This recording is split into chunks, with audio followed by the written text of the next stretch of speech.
అమ్ముకో అమ్ముకో నాన్న బాళ్ళమ్మ బాళ్ళు బాళ్ళమ్మ బాళ్ళమ్మ బాళ్ళు ఎంత అయ్యా బాలు 10 రూపీసా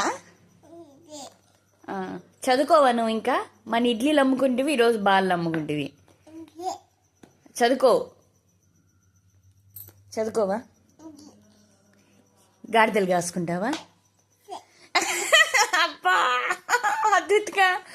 గాడిదలు కాసుకుంటావా వద్దా ఇందాక కాసుకుంటుంటే ఇడ్లీలు అమ్ముకుంటావా ఎట్రా నువ్వు మళ్ళీ యాడికి మళ్ళీ పోయి వస్తానంటున్నావు ఏంది అభయహస్తం ఇచ్చిపోతాను నాకు నీ బొచ్చ కింద వేసుకున్నావు నీ బొచ్చని అమ్ముకో నాన్న సెకండ్ హ్యాండ్కి అమ్మేసుకో ఓయ్